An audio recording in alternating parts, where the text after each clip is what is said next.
ഉറങ്ങി. കാവൽക്കാരും ചെടികൾ എന്ന് പറഞ്ഞാൽ തോഴിമാർ ഒക്കെ എല്ലാവരും ഉറങ്ങിയിട്ടും ഉണർന്നിരിക്കുകയാണ് കൗസല്യ. അവിടെ ആരും ഉറങ്ങാത്തവരില്ല എന്ന്. കൈകേയിയുടെ മഹാഭാഗ്യമാണ് അവൾക്ക് ദശരഥൻ്റെ പ്രേമം അല്ലെങ്കിൽ പ്രണയം അവൾക്ക് മാത്രം ലഭിച്ചു എന്ന് പറയുന്നത്. അതിനെക്കുറിച്ച് പറയുന്നുണ്ട്. അറിവേൻ അഗ്നിജ്വാലയാകെ നീ ഭൂപൻ നീറും അകിൽ പോൽ സുഗന്ധിയായി എന്തൊരു മഹാഭാഗ്യം ഒരുമിച്ചിരു ധൂമധാരകളായി പിണഞ്ഞുയരു പ്രണയം മറ്റെന്തിനെ ഗൗനിക്കേണ്ടു.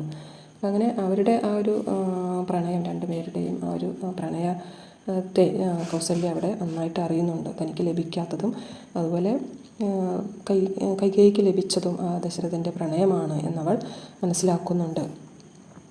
അപ്പോൾ അങ്ങനെ ആ ഒരു ബന്ധത്തിൽ മാതൃഭാവം മാത്രം തനിക്ക് ലഭിക്കുന്നു എന്ന് പറയുകയാണ്. അമ്മയാണ് എനിക്ക് നീ ദേവി, നിൻ മടിത്തട്ടിൽ ഉണ്ണിയാവുമ്പോൾ എനിക്ക് അഭയം സമാശ്വാസം എന്ന് ദശരഥൻ പറയുന്നുണ്ട്. ആ വാക്കുകൾ അവൾ അവിടെ എടുത്ത് പറയുകയാണ്.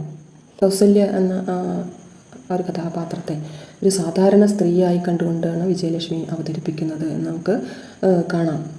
അപ്പോൾ അതായത് തൻ്റെ സപത്നിയായ കൈകേയിയോട് അദ്ദേഹത്തിനുള്ള ആ ഒരു പ്രണയവും തനിക്ക് ലഭിക്കാത്ത പ്രണയവും എന്ന ആ ഒരു തരത്തിൽ ഒരു സാധാരണ സ്ത്രീയെ പോലെ ഇവിടെ പരിഭവം പറയുകയാണ് കൗസല്യ ചെയ്യുന്നത്.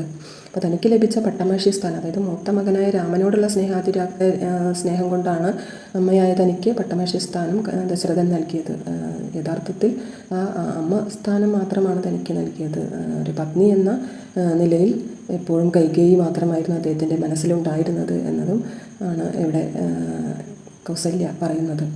അപ്പോൾ ഒരു ഭർത്താവിൽ നിന്നും വേണ്ടത്ര പരിഗണന ലഭിക്കാതെ പോയൊരു സ്ത്രീയുടെ അവസ്ഥ അല്ലെങ്കിൽ അത്തരത്തിലുള്ള വാക്കുകളാണ് കൗസല്യയുടേത് ആയി നമുക്ക് കേൾക്കാൻ കഴിയുന്നത്. അപ്പോൾ എല്ലാം ഉണ്ടായിട്ടും ഒരു രാജപത്നി അല്ലെങ്കിൽ രാമൻ്റെ അമ്മ എന്നൊക്കെയുള്ള എല്ലാ സ്ഥാനങ്ങളും തനിക്ക് ലഭിച്ചെങ്കിലും തനിക്ക് ലഭിക്കേണ്ട ഒന്ന്, അതായത് ഒരു ഭാര്യ എന്ന നിലയിൽ, ഒരു സ്ത്രീ എന്ന നിലയിൽ ഭർത്താവിൽ നിന്ന് ലഭിക്കേണ്ടതൊന്നും തനിക്ക് ലഭിച്ചില്ലെന്ന ആ ഒരു സങ്കടം ആണ് അവിടെ ഈ ഒരു കവിതയിലൂടെ നമുക്ക് വായിച്ചെടുക്കാൻ കഴിയുന്നത്. അപ്പോൾ അവസാനം അതിൽ പറയുന്നുണ്ട്, മന്നവ മറന്നാലും ഈ തണൽ തളർന്നെന്തിനണയുന്നു വീണ്ടും മാപ്പ് ഞാൻ മറന്നുവോ ധർമ്മഭാരത്തെ രാമ തന്നെ അമ്മയാകുവാനല്ലോ വന്നു ഞാൻ മറ്റെന്തുണ്ടീ മഹിഷിക്ക് അധികാരം. അപ്പോൾ അവിടെ പട്ടമഹിഷിയാണ്, രാമൻ്റെ അമ്മയാണ്, അതൊക്കെ തന്നെയാണ് തനിക്കുള്ളത്, മറ്റൊന്നും തനിക്ക് ഇല്ല. എന്നിട്ടും എന്തിനാണ് മന്നവ രാജാവെ അങ്ങ് ഇങ്ങോട്ട് വരുന്നത്? തളർന്നുറങ്ങാൻ വേണ്ടി മാത്രമാണോ? എൻ്റെ ഈ തണലിൽ തളർന്നുറങ്ങുക എന്നത് മാത്രമാണോ അങ്ങേക്ക് വേണ്ടത്? അല്ലാതെ മറ്റെന്താണ് ഈ മഹിഷിക്ക് അധികാരം?